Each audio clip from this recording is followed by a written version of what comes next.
नमस्कार मित्रों, आपने महाभारत तो सुनी होगी। शायद कोई हो जो भारत में रहने वाला व्यक्ति जिसने रामायण और महाभारत न सुनी और देखी हो।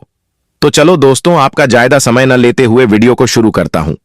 क्या आपको पता है, महाभारत का युद्ध 18 दिन तक इसलिए चला क्योंकि यह एक बहुत बड़ी और विस्तृत लड़ाई थी जिसमें कई योद्धाओं और सेनाओं ने भाग लिया। हर दिन एक नई रणनीति और विभिन्न प्रकार की लड़ाइयों का सामना किया गया।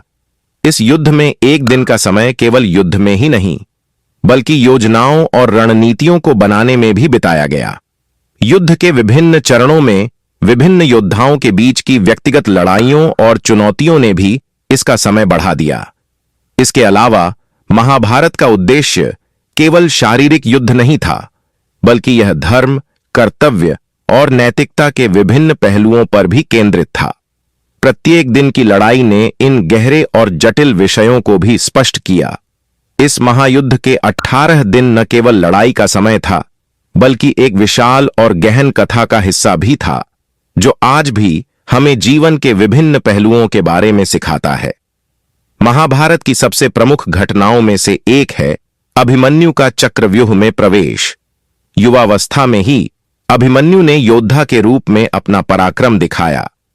क्या आप उनके बारे में और जानना चाहेंगे या किसी और घटना या योद्धा पर बात करें? अभिमन्यु महाभारत के सबसे वीर और युवा योद्धाओं में से एक थे। वे अर्जुन और सुभद्रा के पुत्र थे और भगवान श्री कृष्ण के भांजे थे।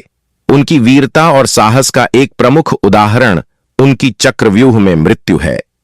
अभिमन्यु को केवल आधा चक्रव्यूह तोड़ने का ज्ञान था जो उन्होंने अपनी माता के गर्भ में ही अर्जुन से सीखा था, लेकिन चक्रव्यूह से बाहर आने का ज्ञान उन्हें नहीं था। युद्ध के 13वें दिन दुर्योधन ने चक्रव्यूह की रचना की और अभिमन्यु ने उसमें प्रवेश किया, जानते हुए कि वह इसे पूरा नहीं तोड़ पाएंगे। उनके अद्वितीय साहस और वीरता ने उन्हें कई योद्धाओं को परास्त करने में सक्षम बनाया, लेकिन अंततः कौरवों ने मिलकर उन्हें मार डाला। उनकी वीरगति ने पांडवों के हौसले को बढ़ाया और उन्हें द्रौपदी और धर्म के लिए लड़ने का और भी प्रोत्साहन दिया। अभिमन्यु की कहानी सिखाती है कि सच्चे वीर को मौत का डर नहीं होता।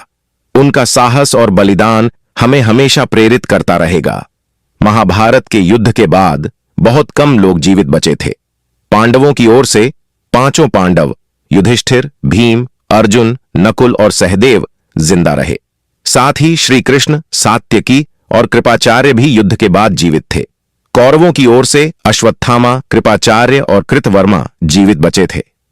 महाभारत का युद्ध केवल शारीरिक युद्ध ही नहीं था बल्कि यह धर्म और अधर्म के बीच की लड़ाई भी थी जिसमें सत्य की विजय हुई। युद्ध के बाद जीवित बचे इन पात्रों ने अपने अपने मार्ग पर आगे बढ़ते हुए नए अध्याय की शुरुआत की। तो दोस्तों, इस वीडियो यहीं खत्म करते मिलते हैं अगली वीडियो में। तब तक के लिए धन्यवाद।